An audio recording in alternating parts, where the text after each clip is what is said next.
ایک شخص جنگل کے درمیان سے گزر رہا تھا کہ اس نے جھاڑیوں کے درمیان ایک سانپ پھنسا ہوا دیکھا۔ سانپ نے اس سے مدد کی اپیل کی تو اس نے ایک لکڑی کی مدد سے سانپ کو وہاں سے نکالا۔ باہر آتے ہی سانپ نے کہا کہ میں تمہیں ڈسوں گا۔ اس شخص نے کہا کہ میں نے تمہارے ساتھ نیکی کی ہے، تم میرے ساتھ بدی کرنا چاہتے ہو۔ سانپ نے کہا کہ ہاں، نیکی کا جواب بدی ہی ہے۔ اس آدمی نے کہا کہ چلو کسی سے فیصلہ کروا لیتے ہیں۔ چلتے چلتے ایک گائے کے پاس پہنچے اور اس کو سارا واقعہ بیان کر کے فیصلہ پوچھا تو اس نے کہا کہ واقعی نیکی کا جواب بدی ہے، کیونکہ جب میں جوان تھی اور دودھ دیتی تھی تو میرا مالک میرا خیال رکھتا تھا اور چارہ پانی وقت پہ دیتا تھا، لیکن اب میں بوڑھی ہو گئی ہوں تو اس نے بھی خیال رکھنا چھوڑ دیا ہے۔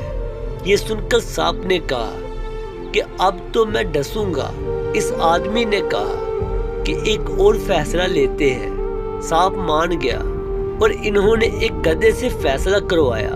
گدھے نے بھی یہی کہا کہ نیکی کا جواب بدی ہے، کیونکہ جب تک میرے اندر دم تھا میں اپنے مالک کے کام آتا رہا، جو ہی میں بوڑھا ہوا تو اس نے مجھے بھگا دیا۔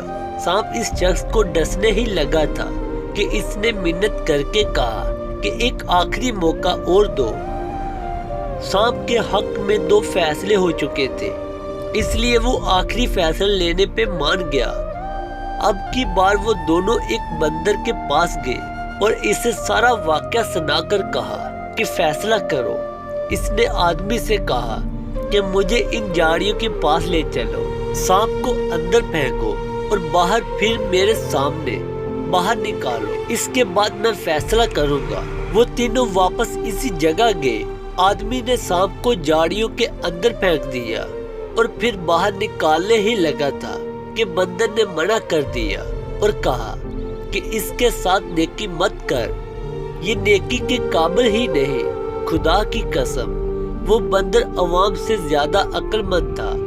عوام کو بار بار ایک ہی طرح کے سانپ مختلف ناموں اور طریقوں سے ڈستے ہیں، لیکن ہمیں یہ خیال نہیں آتا کہ یہ سانپ ہے۔